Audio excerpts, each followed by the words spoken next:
ਭਾਜੀ ਇਹ ਕਿਹਾ ਜਾਂਦਾ ਕਿ ਜਿਹੜੀ ਜਗ੍ਹਾ ਸਸਤੀ ਹੋਵੇ ਉਹ ਲੈ ਲੈਣੀ ਚਾਹੀਦੀ ਹੈ ਤਾਂ ਬਾਅਦ ਦੇ ਵਿੱਚ ਉਹਦਾ ਰੇਟ ਵੱਧ ਹੀ ਜਾਂਦਾ, ਯਾਨੀ ਲੋਕੀ ਸਿਰਫ ਪ੍ਰਾਈਸ ਦੇਖਦੇ ਆ। ਬਿਲਕੁਲ ਠੀਕ ਕਹਿ ਰਹੇ ਹੋ ਤੁਸੀਂ। ਮੋਸਟ ਆਫ ਦੀ ਇਨਵੈਸਟਰਸ ਜਾਂ ਕਸਟਮਰਸ ਪ੍ਰਾਈਸ ਨੂੰ ਬਹੁਤ ਜ਼ਿਆਦਾ ਅਹਿਮੀਅਤ ਦਿੰਦੇ ਨੇ। ਜ਼ਰੂਰੀ ਨਹੀਂ ਹੈ ਹਰ ਸਸਤੀ ਚੀਜ਼ ਵਧੀਆ ਹੋਵੇ। ਮੈਂ ਇੱਕ ਹੋਰ ਬੰਦੇ ਨੂੰ ਕਿਸੇ ਟਾਈਮ ਪੁੱਛਿਆ ਸੀਗਾ ਕਿ ਰੀਅਲ ਏਸਟੇਟ ਲੈਣ ਵੇਲੇ ਕੀ ਵੇਖਣਾ ਚਾਹੀਦਾ, ਕਹਿੰਦਾ 3 ਚੀਜ਼ਾਂ ਦਾ ਧਿਆਨ ਰੱਖਿਓ। ਕਹਿੰਦਾ ਲੋਕੇਸ਼ਨ, ਲੋਕੇਸ਼ਨ ਐਂਡ ਲੋਕੇਸ਼ਨ। ਬਿਲਕੁਲ ਠੀਕ ਹੈ ਜੀ। ਲੋਕੇਸ਼ਨ ਹੀ ਵਿਕਦੀ ਹੈ।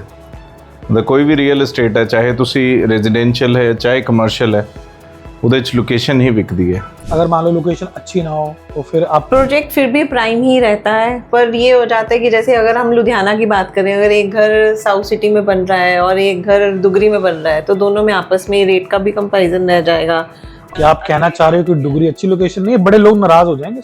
वास्तु जो है आजकल, जैसे घर आपको पता करोड़ों रुपए के बनते हैं और बने बनाए घर में वास्तु करना क्या प्रैक्टिकल है? क्योंकि लाखों का नुकसान होता है, 25-50 लाख तो यूं लग जाता है।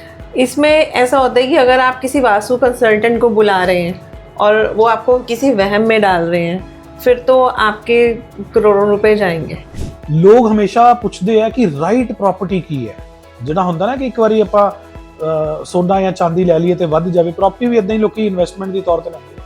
ਤੇ ਤੁਸੀਂ ਦੱਸ ਸਕਦੇ ਹੋ ਕਿ ਰਾਈਟ ਪ੍ਰੋਪਰਟੀ ਸਾਰਿਆਂ ਵਾਸਤੇ ਇੱਕੋ ਹੀ ਹੈ ਕਿ ਕਸਟਮਰ ਸੈਟੀਸਫੈਕਸ਼ਨ ਜਿੱਥੇ ਜਿਹਦੀ ਹੋਵੇ ਉਹ ਰਾਈਟ ਪ੍ਰੋਪਰਟੀ ਹੈ?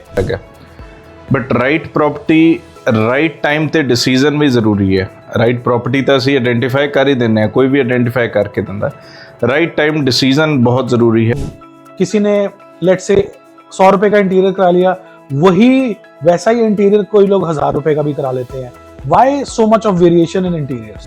इंटीरियर का जो अपना प्रॉपर वर्क फ्लो होता है ना, इंटीरियर में आपकी मटेरियल एप्लीकेशन काउंट करती है। डिज़ाइन सबके सेम होंगे, टेबल वही सबका सेम है, बेड सबका सेम है, वॉल सबके सेम है, पर जो उसके ऊपर मटेरियल एप्लीकेशन है, अब वो मटेरियल एप्लीकेशन मार्केट में इतनी ज़्यादा आ गई है, चाइना मार्केट ने इतना ज़्यादा थ्रो कर दिया है यहाँ पे कि आपको वही चीज़ मिल जाएगी 100 रुपीज़ में, वही चीज़ मिलेगी आपको 1000 रुपीज़ में। सत श्री अकाल लुधियाना, मैं आपका होस्ट मनीत सिंह लुधियाना पोस्ट से। और लुधियाना की बात करें तो लुधियाना सिर्फ एक इंडस्ट्रियल सिटी नहीं है, ये एक जज्बा है, एक लाइफस्टाइल का नाम है।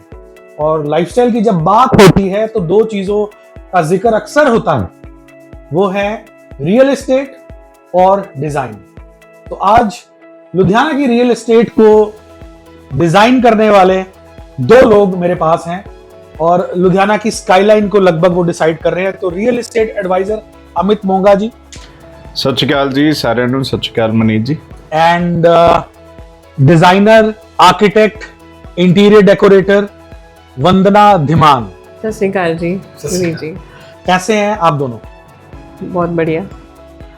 अच्छा, मैं कुछ क्वेश्चंस आपसे पूछूंगा, हम बातचीत की मोड में हम चलेंगे और मैं चाहता हूं लोगों को थोड़ा सा रियल एस्टेट और इंटीरियर के बारे में थोड़ी सी इंफॉर्मेशन आप जैसे एक्सपर्ट से मिले। सो पहला सवाल मैं अमित मोंगा जी से ये पूछना चाहूँगा कि भाजी ये किया जाता कि ਜਿਹੜੀ ਜਗ੍ਹਾ ਸਸਤੀ ਹੋਵੇ ਉਹ ਲੈ ਲੈਣੀ ਚਾਹੀਦੀ ਹੈ ਤਾਂ ਬਾਅਦ ਦੇ ਵਿੱਚ ਉਹਦਾ ਰੇਟ ਵੱਧ ਹੀ ਜਾਂਦਾ, ਯਾਨੀ ਲੋਕੀ ਸਿਰਫ ਪ੍ਰਾਈਸ ਦੇਖਦੇ ਆ ਰੀਅਲ ਏਸਟੇਟ ਲੈਣ ਵੇਲੇ। ਬਿਲਕੁਲ ਜੋ ਸਹੀ ਹੈ ਸਟ੍ਰੈਟਜੀ। ਬਿਲਕੁਲ ਠੀਕ ਕਹਿ ਰਹੇ ਹੋ ਤੁਸੀਂ। ਮੋਸਟ ਆਫ ਦੀ ਇਨਵੈਸਟਰਸ ਜਾਂ ਕਸਟਮਰਸ ਪ੍ਰਾਈਸ ਨੂੰ ਬਹੁਤ ਜ਼ਿਆਦਾ ਅਹਿਮੀਅਤ ਦਿੰਦੇ ਨੇ। ਜ਼ਰੂਰੀ ਨਹੀਂ ਹੈ ਹਰ ਸਸਤੀ ਚੀਜ਼ ਵਧੀਆ ਹੋਵੇ। ਲੋਕੇਸ਼ਨ ਬਹੁਤ ਇੰਪੋਰਟੈਂਟ ਹੈ। ਹਲਕੀ ਲੋਕੇਸ਼ਨ ਨਹੀਂ ਲੈਣੀ ਚਾਹੀਦੀ, ਕੱਲ੍ਹ ਨੂੰ ਵੇਚਣ ਨੂੰ ਪਰੇਸ਼ਾਨੀ ਆਉਂਦੀ ਹੈ। ਦੂਜਾ, ਕੋਈ ਨਾ ਕੋਈ ਅਗਰ ਬਾਜ਼ਾਰ ਨਾਲੋਂ ਸਸਤੀ ਚੀਜ਼ ਮਿਲ ਰਹੀ ਹੈ, ਠੀਕ ਹੈ ਜੀ, 2 ਚੀਜ਼ਾਂ ਹੋ ਸਕਦੀਆਂ, ਜਾਂ ਤਾਂ ਉਹਦੇ ਲੀਗਲ ਡਾਕੂਮੈਂਟਸ 'ਚ ਕੋਈ ਪ੍ਰੋਬਲਮ ਹੋ ਸਕਦੀ ਹੈ ਜਾਂ ਬੰਦੇ ਨੂੰ ਲੋੜ ਹੋ ਸਕਦੀ ਹੈ। ਹੁਣ ਕਸਟਮਰ ਨੇ ਇਹ ਗੇਜ ਕਰਨਾ ਹੈ ਕਿ ਉਹ ਬੰਦਾ ਐਕਚੁਅਲ ਨੀਡੀ ਹੈ ਪ੍ਰਾਈਸ ਦਾ ਜਾਂ ਉਹਦੇ ਡਾਕੂਮੈਂਟਸ 'ਚ ਪ੍ਰੋਬਲਮ ਹੈ, ਥਰਡਲੀ ਜਾਂ ਲੋਕੇਸ਼ਨ ਹਲਕੀ ਹੈ। ਇਸ ਤੋਂ ਇਲਾਵਾ ਸਸਤੀ ਚੀਜ਼ ਨਹੀਂ ਮਿਲ ਸਕਦੀ, ਪ੍ਰਾਈਸ ਦੇਣਾ ਹੀ ਪਏਗਾ ਲੋਕੇਸ਼ਨ ਦਾ। ਤੁਹਾਡੀ ਜਿਹੜੀ ਤੁਸੀਂ ਗੱਲ ਕਹੀ ਨਾ ਲੋਕੇਸ਼ਨ, ਮੈਂ ਇੱਕ ਹੋਰ ਬੰਦੇ ਨੂੰ ਕਿਸੇ ਟਾਈਮ ਪੁੱਛਿਆ ਸੀਗਾ ਕਿ ਰੀਅਲ ਏਸਟੇਟ ਲੈਣ ਵੇਲੇ ਕੀ ਵੇਖਣਾ ਚਾਹੀਦਾ, ਕਹਿੰਦਾ 3 ਚੀਜ਼ਾਂ ਦਾ ਧਿਆਨ ਰੱਖਿਓ। ਕਹਿੰਦਾ ਲੋਕੇਸ਼ਨ, ਲੋਕੇਸ਼ਨ ਐਂਡ ਲੋਕੇਸ਼ਨ। ਇਹ ਸਹੀ ਚੀਜ਼ ਹੈ ਭਾਜੀ? ਬਿਲਕੁਲ ਠੀਕ ਹੈ ਜੀ। ਲੋਕੇਸ਼ਨ ਹੀ ਵਿਕਦੀ ਹੈ। ਕੋਈ ਵੀ ਰੀਅਲ ਏਸਟੇਟ ਹੈ, ਚਾਹੇ ਤੁਸੀਂ ਰੈਜ਼ੀਡੈਂਸ਼ੀਅਲ ਹੈ ਚਾਹੇ कमर्शियल है, ਉਹਦੇ 'ਚ ਲੋਕੇਸ਼ਨ ਹੀ ਵਿਕਦੀ ਹੈ। ਰਾਈਟ। ਇੰਟੀਰੀਅਰ ਲੋਕੇਸ਼ਨ ਆਪਾਂ ਨੂੰ ਮਾੜਾ प्रभाव पा सकती है प्रॉपर्टी पे, राइट? ज़रूरी है लोकेशन, क्योंकि जैसे हम भी आर्किटेक्ट में काम करते हैं, हम भी पहले क्वेश्चन हमारा क्लाइंट से यही होता है कि सर आपका लोकेशन कहाँ है, क्योंकि लोकेशन हमें भी डिबेट करती है। अच्छा, अगर लोकेशन अच्छी ना हो तो आप काम करने से मना करते हैं? नहीं, मना तो नहीं करते हैं, पर अगर लोकेशन बहुत अच्छी हो तो वो प्रोजेक्ट थोड़ा प्राइम बन जाता है। अगर मान लो लोकेशन अच्छी ना हो तो फिर आप प्रोजेक्ट फिर भी प्राइम ही रहता है, पर ये हो जाता है कि जैसे अगर हम लुधियाना की बात करें, अगर एक घर साउथ सिटी में बन रहा है और एक घर दुगरी में बन रहा है, तो दोनों में आपस में रेट का भी कंपैरिजन रह जाएगा। और जिसे बोलते हैं कि लोग गेड़ी रूट लगाते हैं कि हम यहाँ पे घर देख सकते हैं, कोई दुगरी में नहीं देखने आएगा। या क्या आप कहना चाह रहे हो कि डुगरी अच्छी लोकेशन नहीं है? बड़े लोग नाराज हो जाएंगे इस बात से। नहीं, मैं ये नहीं कहना चाह रही दुगरी अच्छी लोकेशन नहीं, पर समहाउ कई एरियाज ऐसे हैं कि वहाँ पे हम लोग जितना मर्जी पैसा लगा लें, पर वो इम्पैक्ट नहीं दे सकते हम घर के। हाँ, लोकेशन मैटर करती है। बहुत बड़ी बात आपने की है। एंड अगला मैं मेरा सवाल, कंट्रोवर्सी में नहीं जाना चाहती। आपने कर दिया ना कंट्रोवर्सी, अब हम डुगरी वालों को आपके पीछे छोड़ेंगे। डन, ठीक है। नहीं, मजाक है। डुगरी बहुत अच्छा एरिया, मैं काफी बार गया हूँ, इट्स अ वेरी नाइस नहीं, प्लेस। हमारा खुद का ऑफिस दुगरी में है। बट मैं फिर भी मैं उन सब चीज़ों को कैलकुलेट करती हूँ कि एक ऑफिस अगर किसी प्राइम जगह पे हो तो क्लाइंट भी वैसे मिलते हैं, ये सब बातें अलग तरीके की रह जाती हैं। पर लोकेशन, मैं मोंगा जी से सहमत हूँ कि प्राइम बहुत अच्छी रहती है, प्राइम लोकेशन चाहिए। अगली चीज मैं आपसे पूछना चाहता हूँ मैम, वास्तु जो है आजकल, जैसे घर आपको पता है करोड़ों रुपए के बनते हैं, और बने बनाए घर में वास्तु करना क्या प्रैक्टिकल है? क्योंकि लाखों का नुकसान होता है, 25-50 लाख तो यूं लग जाता है। इसमें ऐसा होता है कि अगर आप किसी वास्तु कंसल्टेंट को बुला रहे हैं और वो आपको किसी वहम में डाल रहे हैं, फिर तो आपके करोड़ों रुपए जाएंगे। अगर आप वास्तु को सिर्फ साइंस के साथ कंपैरिजन करेंगे कि वास्तु एक साइंस है, साउथ की तरफ से लाइट नहीं आनी चाहिए, नॉर्थ को हमेशा अपनी लाइट होती है, अगर आप इन सब चीज़ों के साइंटिफिक रीजंस के साथ चलोगे तो आप अपनी एम्पल्स ऑफ अमाउंट बचा लोगे। अगर आप वहम में जाओगे फिर तो बहुत सारे पैसे जाएंगे। यानी वास्तु को वहम की नज़र से ना देख के अगर आप एक साइंस के तरीके से देखोगे तो आप काफ़ी चीज़ें अचीव कर लोगे अपने घर में। अच्छा अमित जी, मैं ਤੁਹਾਡਾ ਵੀ व्यू जानना चाहना वास्तु ਨੂੰ ਲੈ ਕੇ, ਕਿਉਂਕਿ ਮੈਨੂੰ ਪਤਾ ਕਿ ਤੁਸੀਂ ਵਾਸਤੂ ਨਾਲ ਤੁਹਾਡਾ ਬਹੁਤ ਰਿਲੇਸ਼ਨ ਹੈ, ਕਿਉਂਕਿ ਹਰ ਬੰਦਾ ਜੋ ਰੀਅਲ ਏਸਟੇਟ ਲੈਂਦਾ, ਕਾਫੀ ਲੋਕੀ ਵਾਸਤੂ ਨੂੰ ਕੰਸੀਡਰ ਕਰਦੇ ਆ। ਤਾਂ ਤੁਸੀਂ ਕੀ ਪਾਇਆ ਕਿ ਵਾਸਤੂ ਦੇ ਵਿੱਚ ਕਿੰਨੇ ਕੁ ਲੋਕੀ ਲੈਣ ਤੋਂ ਪਹਿਲਾਂ ਚੈੱਕ ਕਰਾਉਂਦੇ? 90% देखो वास्तु लोग रेजिडेंशियल प्रॉपर्टी खरीदन लग्या चेक कराते मैं 90% ये भी देखा कि ਜਿਹੜੇ ਲੋਕ ਰੈਂਟਲ ਰਿਟਰਨ ਲੈਂਦੇ ਉਹ ਕਦੇ ਵਾਸਤੂ ਚੈੱਕ ਨਹੀਂ ਕਰਦੇ, ਨਾ ਕਰਵਾਉਂਦੇ ਨੇ। ਕਿਸੇ ਨੂੰ ਉਹ ਚਾਹੀਦਾ ਰੀਜ਼ਨੇਬਲ ਹਾਊਸ ਮਿਲ ਰਿਹਾ ਬਣਿਆ ਬਣਾਇਆ, ਕਿਸੇ ਦੀ ਰਿਕੁਆਇਰਮੈਂਟ ਹੈ, ਕਿਸੇ ਦੀ ਨੀਡ ਹੈ ਸੈਲ ਕਰਨ ਦੀ, ਔਰ ਉਹ ਸਸਤਾ ਵੇਚ ਰਿਹਾ, ਉਸ ਕੇਸ 'ਚ ਵੀ ਵਾਸਤੂ ਨਹੀਂ ਚੈੱਕ ਕਰਾਉਂਦੇ। ਸੋ ਇਹਦੇ 'ਚ ਹਮੇਸ਼ਾ ਰਹੇਗਾ ਕੌਂਟਰਾਡਿਕਟਰੀ कि तुसी वास्तु ਨੂੰ कदों कंसल्ट करते हो। अच्छा ये चीज़ है, यानी वास्तु भी कन्वीनियंस के हिसाब से। वास्तु को कंसल्ट करना ज़रूरी है, लेकिन एक साइंटिफिक तरीके से, वहम के साथ नहीं। मतलब अगर आप वास्तु को एक वहम के तरीके में लेके चलोगे कि मेरा ये वाला डायरेक्शन अच्छा नहीं है इसलिए मेरा काम अच्छा नहीं हो रहा, वो डायरेक्शन अच्छा नहीं है क्योंकि वहाँ पे एक साइंटिफिक रीज़न है, आपको सनलाइट इतनी ज़्यादा मिल रही है, आपका सुबह उठने का मन ही नहीं कर रहा, आप काम ही नहीं कर रहे हो। तो अगर आपके घर में नेचुरल लाइट, नेचुरल सनलाइट सब चीज़ें आ रही हैं और आपका घर हर रोज़ प्योरीफाई हो रहा है और अच्छे फ्रेगरेंसेस आ रहे हैं, तो आपका तो अपने आप ही मन करेगा ना काम करने का। अगर एक घर के अंदर जैसे किसी कोई बना हुआ घर है, जैसे आपने पहले क्वेश्चन पूछा था, उसमें कहीं से सनलाइट ही नहीं आ रही है, नेचुरल वेंटिलेशन ही नहीं है, तो एक सफोकेटेड चीज़ हो जाती है, तो आप बीमार हो गए, आपके पैसे उस तरफ जाएंगे, आपको लगेगा घर ही ठीक नहीं है। तो चीज़ें हैं, वास्तु है बट साइंटिफिक है। Very well sir. Amit ji मेरा अगला सवाल ਤੁਹਾਡੇ ਲਈ है, क्योंकि मैं लिख के लाया ਅੱਜ सवाल, ਤੇ ਲੋਕ ਹਮੇਸ਼ਾ ਪੁੱਛਦੇ ਆ ਕਿ ਰਾਈਟ ਪ੍ਰਾਪਰਟੀ ਕੀ ਹੈ। ਜਿਹੜਾ ਹੁੰਦਾ ਨਾ ਕਿ ਇੱਕ ਵਾਰੀ ਆਪਾਂ ਸੋਨਾ ਜਾਂ ਚਾਂਦੀ ਲੈ ਲਈਏ ਤੇ ਵੱਧ ਜਾਵੇ, ਪ੍ਰਾਪਰਟੀ ਵੀ ਇਦਾਂ ਹੀ ਲੋਕੀ ਇਨਵੈਸਟਮੈਂਟ ਦੇ ਤੌਰ ਤੇ ਲੈਂਦੇ ਨੇ। ਤੇ ਤੁਸੀਂ ਦੱਸ ਸਕਦੇ ਹੋ ਕਿ ਰਾਈਟ ਪ੍ਰਾਪਰਟੀ ਸਾਰਿਆਂ ਵਾਸਤੇ ਇੱਕੋ ਹੀ ਹੈ ਕਿ ਕਸਟਮਰ ਸੈਟੀਸਫੈਕਸ਼ਨ ਜਿੱਥੇ ਜਿਹਦੀ ਹੋਵੇ ਉਹ ਰਾਈਟ ਪ੍ਰਾਪਰਟੀ ਹੈ? Which is the right property to buy? Basically ਹਰ ਬੰਦੇ ਦੀ ਆਪਣੀ ਰਿਕੁਆਇਰਮੈਂਟ ਹੁੰਦੀ, ਕਿਸੇ ਨੇ ਵਪਾਰ ਵਾਸਤੇ ਲੈਣੀ ਹੈ, ਕਿਸੇ ਨੇ ਆਪਣੇ ਰਹਿਣ ਵਾਸਤੇ ਲੈਣੀ ਹੈ, ਕਿਸੇ ਨੇ ਇੰਡਸਟਰੀ ਸੈਟਅਪ ਕਰਨ ਵਾਸਤੇ, ਵੇਅਰ ਹਾਊਸਿੰਗ ਵਾਸਤੇ। ਤਾਂ ਸਾਰੇ ਕ੍ਰਾਈਟੀਰੀਆਜ਼ ਡਿਫਰੈਂਟ ਨੇ, ਸਭ ਲਈ ਰਾਈਟ ਪ੍ਰੋਪਰਟੀ ਅਲੱਗ ਹੈ। But right property right time ਤੇ ਡਿਸੀਜਨ ਵੀ ਜ਼ਰੂਰੀ ਹੈ। ਰਾਈਟ ਪ੍ਰੋਪਰਟੀ ਤਾਂ ਅਸੀਂ ਆਇਡੈਂਟੀਫਾਈ ਕਰ ਹੀ ਦਿੰਦੇ ਹਾਂ, ਕੋਈ ਵੀ ਆਇਡੈਂਟੀਫਾਈ ਕਰਕੇ ਦਿੰਦਾ। ਰਾਈਟ ਟਾਈਮ ਡਿਸੀਜਨ ਬਹੁਤ ਜ਼ਰੂਰੀ ਹੈ। ਲੋਕ ਕੀ ਕਰਦੇ ਨੇ ਕਿ ਸ਼ਾਇਦ ਥੋੜਾ ਸਮੇਂ ਰੁਕੀਏ ਤਾਂ ਸਾਨੂੰ ਸਸਤੀ ਮਿਲ ਜਾਏ, ਉਹ ਸਸਤੀ ਦੇ ਚੱਕਰ 'ਚ ਕਈ ਵਾਰ ਗੱਡੀ ਲੰਘ ਜਾਂਦੀ ਹੈ। ਸਸਤੀ ਚੱਕਰ ਮਹਿੰਗੀ ਹੋ ਜਾਂਦੀ। ਓਕੇ, ਹਾਲਾਤ ਈਰਾਨ ਤੇ ਇਹਦੇ ਦੇਖਦੇ ਹੋਏ ਦੁਬਈ ਮਾਰਕੀਟ ਘਟੀ ਹੈ, ਜਿਵੇਂ ਆਈ ਥਿੰਕ 30% ਡ੍ਰੌਪ ਆਇਆ ਦੁਬਈ ਦੇ ਵਿੱਚ। ਤੋ ਇਹਦਾ ਇਫੈਕਟ ਕੀ ਦੇਖਦੇ ਹੋ ਕਿ ਇੱਥੇ ਮਾਰਕੀਟ ਘਟੇਗੀ ਕਿ ਇੱਥੇ ਫਾਇਦਾ ਹੋਏਗਾ ਲੋਕਾਂ ਨੂੰ? ਸਰ, ਇੰਡੀਆ ਹਮੇਸ਼ਾ ਕੋਈ ਵੀ ਆਪਦਾ ਆਉਂਦੀ ਹੈ, ਚਾਹੇ 2016 'ਚ ਨੋਟਬੰਦੀ ਆਈ, ਚਾਹੇ 2019 'ਚ ਕੋਵਿਡ ਆਇਆ, ਚਾਹੇ ਜੰਗ छिड़ी, ਇੰਡੀਆ ਹਮੇਸ਼ਾ ਬੂਮ ਕਰਕੇ ਨਿਕਲਦਾ ਔਰ ਬਹੁਤ ਅੱਛੇ ਤਰੀਕੇ ਨਾਲ ਰੀਅਲ ਏਸਟੇਟ ਬੂਮ ਕਰਦਾ ਜੀ। ਇਸ ਤੋਂ ਬਾਅਦ right, so it's right time to bye, always it's always right time to buy in India, always cheaper than tomorrow, definitely property। ये मोंगा साहब कह रहे हैं। ਤੇ अब वंदना जी, the next question for you, अब हम इंटीरियर प्लानिंग की बात करते हैं, ठीक है? तो जो इंटीरियर जब हम करते हैं घर का, क्योंकि बेसिक स्ट्रक्चर में आजकल वी कैन से कि हमें एक फिक्स्ड अमाउंट लगता है, लेकिन इंटीरियर में बहुत वेरिएशन है। किसी ने लेट से 100 रुपए का इंटीरियर करा लिया, वही वैसा ही इंटीरियर कोई लोग 1000 रुपए का भी करा लेते हैं। Why so much of variation in interiors?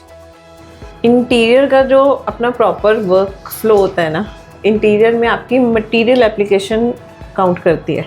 Design सबके सेम होंगे, टेबल वही सबका सेम है, बेड सबका सेम है, वॉल सबके सेम है, पर जो उसके ऊपर मटेरियल एप्लीकेशन है, अब वो मटेरियल एप्लीकेशन मार्केट में इतनी ज़्यादा आ गई है, चाइना मार्केट ने इतना ज़्यादा थ्रो कर दिया है यहाँ पे कि आपको वही चीज़ मिल जाएगी 100 रुपीज़ में, वही चीज़ मिलेगी आपको 1000 रुपीज़ में, पर क्वालिटी का डिफरेंस बहुत है उसमें। अच्छा। लुक सेम है पर क्वालिटी डिफरेंस है। अगर हम लाइट्स में देखें तो लाइट्स में जो चीज़ें हमें फिलिप्स, विप्रो और हैवेल्स दे रहा है, वही चीज़ें हमें अब जो नई जनरेशन आ रही है उन्होंने अपने निकालने शुरू कर दिए, अपनी फैक्ट्रीज बनाने। वो ऊपर से फेस उसका सेम है लेकिन अंदर से जो उसके LEDs वगैरह हैं वो कम है, तो उसमें उनका रेट भी कम है। उस वजह से विप्रो अपना रेट डाउन नहीं करता, फिलिप्स अपना रेट डाउन नहीं करता, क्योंकि उनके जो लाइट्स के ल्यूमिनल्स हैं वो ज़्यादा पावरफुल हैं, और उन लोगों ने अपना रेट इसलिए कम करा हुआ है क्योंकि उनके ल्यूमिनल्स नहीं है बीच में। तो ये हर चीज़ में है, पेंट में है, फ्लोरिंग में है, मतलब थाउजेंड्स ऑफ ये प्रोडक्ट्स हैं जिनमें वेरिएशन है। और क्लाइंट जो अच्छे क्लाइंट हैं, जिनको सेंस है अपने घर के इंटीरियर्स का, उनको पता है कि हम कौन सी चीज़ लगा रहे हैं। और जो कई क्लाइंट ऐसे होते हैं कि हमें बस अच्छा घर बनाना है, मतलब जिनको ज़्यादा पैसा नहीं खर्च करना है, वो फिर ब्रांड नहीं देखते, फिर वो कहते हैं कि हम उसमें ही चले जाते हैं। पर उन चीज़ों में प्रॉब्लम आती है और हम आर्किटेक्ट होके उन चीज़ों में ज़्यादा डिज़ाइनिंग दे भी नहीं पाते। अगर आप आर्किटेक्चर देखोगे या इंटीरियर्स देखोगे तो वो सभी करवा रहे हैं, लेकिन जो एक एलीट क्लास के इंटीरियर्स हैं, जो कुछ क्लाइंट्स हैं जो क्रीम क्लाइंट्स होते हैं, उनके इंटीरियर्स और आर्किटेक्चर बहुत ही मार्वलेस होते हैं। तो क्या ज़रूरी है हम इंटीरियर को डे 1 से प्लान करके चलें? बहुत ज़रूरी है। जैसे कंस्ट्रक्शन स्टार्ट है, साथ ही इंटीरियर साथ पहले सेम डे पे होता है। ऐसा क्यों? कई आर्किटेक्ट्स के साथ इंटीरियर्स के जो पर्सन होते हैं वो एसोसिएटेड नहीं होते, वो खुद ही इंटीरियर्स कर लेते हैं, या फिर कई क्लाइंट्स सिर्फ आर्किटेक्ट को हायर करते हैं।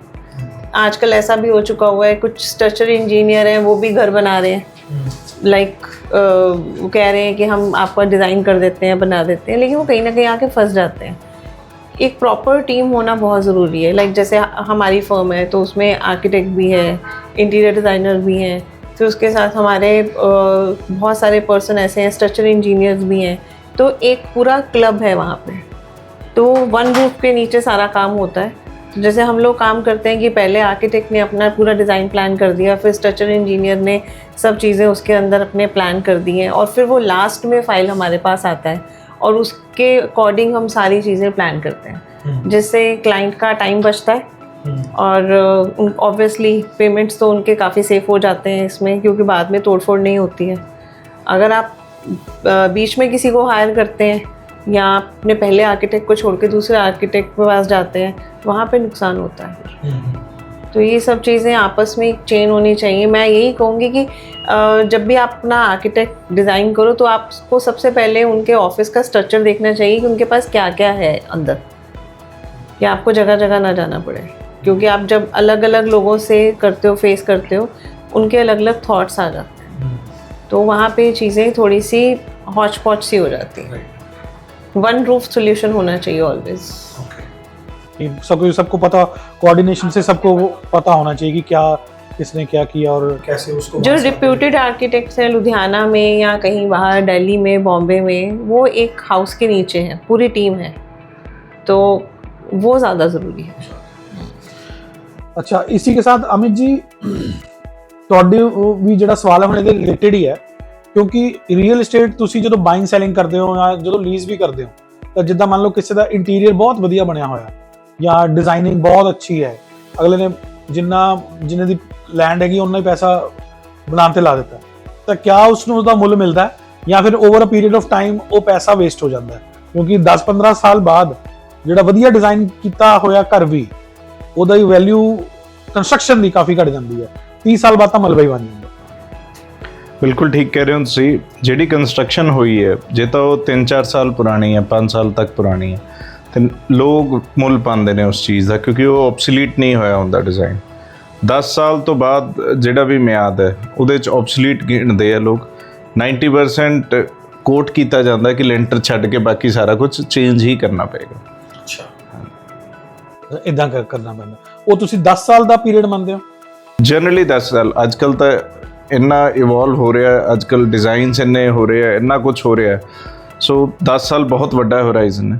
ਤੇ ਤੁਸੀਂ ਇਹਨੂੰ 5 ਸਾਲ ਵੀ ਕਹਿ ਸਕਦੇ ਹੋ, ਅਦਰਵਾਈਜ਼ ਆਉਣ ਵਾਲੇ ਸਮੇਂ 'ਚ ਕਿ ਜਿੱਦਾਂ।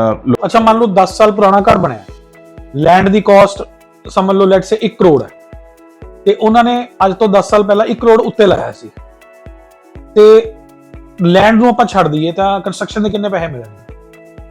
ਦੇਖੋ, ਕੰਸਟਰਕਸ਼ਨ ਦੀ ਐਡਿਡ ਵੈਲਿਊ ਜੇ ਤੁਸੀਂ ਗਿਣੋਗੇ ਤਾਂ 25-30 ਲੱਖ रुपए तो बाद नहीं कोई गिनेगा जी। 30% रह जाएगा 10 साल। 30%। आप सहमत हैं मैम इस बात? मैं बिल्कुल सहमत हूँ इस बात से। सहमत है, लेकिन फिर भी आप लोगों के पैसे बहुत लगवाते हैं, आपके इल्जाम है आप पे, आपकी कम्युनिटी पे, आप पे डायरेक्टली नहीं है, आपकी कम्युनिटी पे इल्जाम है, आप करोड़ों रुपया लगा देते हैं जो 10 साल बाद वो 20% रह जाता है। ये ऐसा ना कि अगर कोई अपनी प्रॉपर्टी का लास्ट बायर है, वो तो अपनी प्रॉपर्टी पे लगा रहा है पैसे, ठीक है। हम भी पहले क्लाइंट को पूछते हैं कि आपको ये अपने लिए बनाना है या आपका क्या प्लान है, कि आपने इसको सेल करना है या कुछ टाइम रहना है, क्योंकि हमारे पास बहुत सारे लोग आते हैं ऐसे कि हमने आर्किटेक्चर करवाना है और ये इंटीरियर्स करवाने हैं, लेकिन हमें भी पता है कि उनका एक अमाउंट है, उनका हार्डकोर मनी है। तो सबसे पहले मेरा क्वेश्चन स्पेशली उनसे यही होता है कि आपने ये अपने लिए बनाना है या आपने सेल करना है, और अगर आपने अपने लिए बनाना है तो कितने साल के लिए बनाना है। फिर हम उनको मटेरियल एप्लीकेशन वैसे ही बताते हैं। लेकिन अगर मैं मोंगा जी की बात से सहमत हूँ कि वो कॉस्ट कम होती है, क्योंकि आजकल इतना इंटीरियर का लोगों को क्रेज़ आ गया है। अब लाइक एक घर के अंदर कोई 10-12 साल का बच्चा है, ठीक है, इंसपोज उनके पेरेंट्स ने अपने हिसाब से घर बना लिया, आने वाले 6 साल में वो बच्चा ग्रो कर रहा है, उसको अपनी स्पेस चाहिए, उसको अपने टाइप का इंटीरियर चाहिए, तो वो चेंज होगा। तो इंटीरियर हमारी लाइफस्टाइल को इंक्रीज़ करता है। तो इसमें हम अगर देखें कि पैसे नहीं काउंट करते हम इसमें, कि हम कंज्यूमेबल थिंग। हाँ, तो ये आपने उतने चीज़ को उतना यूज़ कर लिया। हम वार्डरोब भी चेंज करते हैं, वाई नॉट, हम अपने घर को क्यों नहीं चेंज कर रहे? वो हमारा एक सिंबल है, हम किस टाइप के घर में रह रहे हैं, हमारी लग्जरी है। तो जिसको ये लग्जरी लेनी है वो उसके लिए 10 साल लेना है। बिल्कुल सही कहा आपने। Now it's time for rapid fire for both of you. Amit पाजी, पहला सवाल ਤੁਹਾਨੂੰ, Ludhiana real estate in one word? Booming. Ma'am, now question for you. While designing a space, minimalism or maximalism? Aesthetics. Beautiful. Best investment, retail or office? Amit Pajan. Retail space. Beautiful. One vastu tip for office, Bandra ma'am.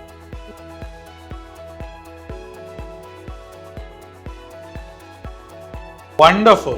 Success secret, Amit Paji. honesty and patience. Terrific. Dream project. This question is for both of you. Vandana ma'am, your dream project. My dream project, मैं कुछ लुधियाना में एक ऐसा project लेके आना चाहती हूँ जो कि हमारी माइक्रो क्लाइमेट को थोड़ा सेफ बनाए, लाइक कम्युनिटी सेंटर टाइप का कुछ हो। Wonderful. Great. Paji, ਤੁਹਾਡਾ dream project?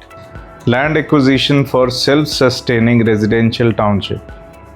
Wonderful. So that's it. That was very powerful. Amit ji and Vandana ji, thank you so much for your time. It was an absolute pleasure. दोस्तों, बात चाहे हो business की या business deals की या dream home की, दो चीजें सबसे ज्यादा इंपॉर्टेंट है जो उसकी फाउंडेशन होती हैं, वो है ट्रस्ट यानी कि भरोसा, और प्लानिंग यानी कि योजनाबद्ध तरीके से उसको करना। मिलते हैं अगले एपिसोड में। This is your guy Maneet Singh signing off with Amit Monga ji and Vandana दिमाजी। सत श्री अकाल जी। Sat Shri Akal.